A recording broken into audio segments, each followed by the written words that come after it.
दीजिए अमित शाह के पास। नहीं, परीक्षा तो उनको तो निकाल दिया, मतलब ये से ही परीक्षा से ही बाहर कर दिया पहले ही उन्होंने। परीक्षा कहाँ होने वाली है? परीक्षा अगर अगर उनकी होने वाली रहती तो उनको पहली लिस्ट में नाम होता और ये अनाउंसमेंट होता, तो वो तो उनको आउट कर दिया। वो कैंडिडेट नहीं है, वो तो बोल ही चुका है।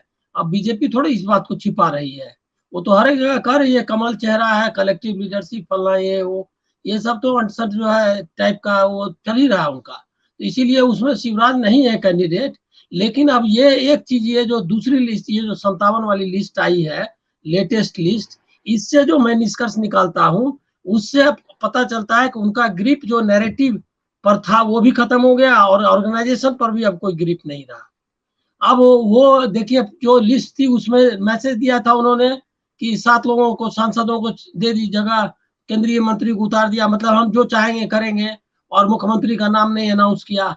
लेकिन जब चैलेंज आना शुरू हुआ शिवराज सिंह का, तो उनको झुकना पड़ा।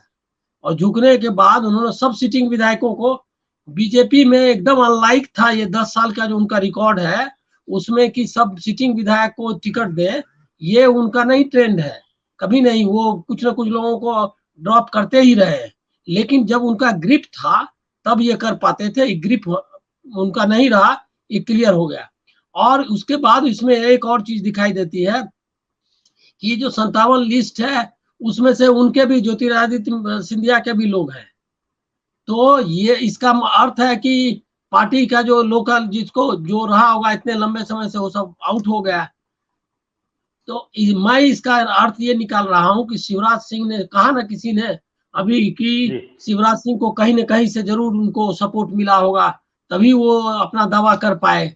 और मतलब ये सब बातें कह रहे थे, अकेले नहीं करते हैं, संजीव जी बता रहे थे। तो वो इसका मतलब ये है कि पार्टी में अब जो ऑर्गेनाइजेशन है, आरएसएस मेन है ऑर्गेनाइजेशन उनका, वो उनको ब्रेक लगाया है। आरएसएस ने उनकी उनकी जो ये थी, इस पर उनको ब्रेक लगाया गया है। और ये उसी का नतीजा है कि सारे सिटिंग विधायक आ गए और शिवराज सिंह भी आ गए। और शिवराज सिंह जब लोगों से, जब पार्टी का नेतृत्व उनको नाम उनका डिक्लेयर नहीं कर रहा है और जनता से पूछ रहे हैं, इसका मतलब क्या हुआ कि पार्टी नेतृत्व को साफ बगावत कर रहे हैं और जनता के पास जा रहे हैं कि देखो ये लोग क्या कर रहा है। और उनको भी पूछा कि इसको बनाना है कि नहीं, बताओ। ये प्रधानमंत्री को भी अगली बार बनाना है कि नहीं। अब ये तो समझिए कि पहली बार हो रहा है मोदी जी के सामने। और किसी भी पार्टी में ऐसा होगा तो उस पर तुरंत कार्रवाई होगी, लेकिन कार्रवाई के बदले उनको टिकट भी मिला और सिटिंग एमएलए को टिकट मिला। इसका अर्थ ये है कि उनका वो ग्रिप भी खत्म हो गया। अब पूरे नैरेटिव पर जो ग्रिप था उसको राहुल गांधी पहले खत्म कर चुके हैं। और आज का जो प्रेस कॉन्फ्रेंस है राहुल गांधी का, वो तो मुझको लग रहा है कि इतना प्रिसाइज और इतना फोकस्ड है कि कुछ नहीं, आकर के बताया। सारे लोग कमरे में जो मौजूद थे वो सब लोग जाति जनगणना के पक्ष में है। और अगर बीजेपी ने ये नहीं मान किया तो उसको रास्ते से हट जाना चाहिए।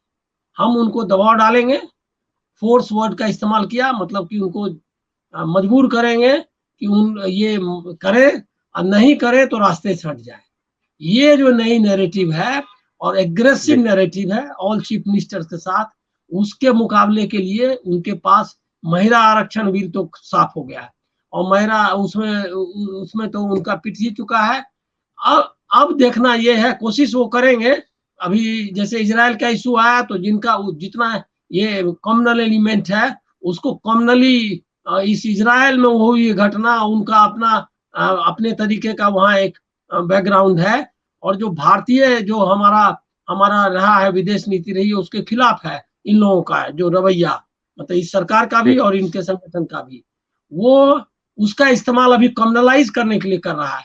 तो मेरा मानना यह है कि आप जो अगला ये है, मतलब चुनौती रहेगी अगली, वो कम्युनलिज्म ही चुनौती है। हिंदुत्व की चुनौती का सामना करना ही पड़ेगा कांग्रेस को और इंडिया गठबंधन को। इधर दाएं बाएं से काम नहीं चलेगा उनका, और यही चुनौती रहेगी। और बाकी कोई नैरेटिव, अब सबका साथ, सबका विकास, सबका विश्वास वर्ड भी हमको ध्यान में नहीं आता कि इधर जब बार बार दोहरा रहे हो मोदी, क्योंकि उनको पता चल गया है कि न सबका साथ है, न सबका विकास हुआ है और न सबका विश्वास रहा है।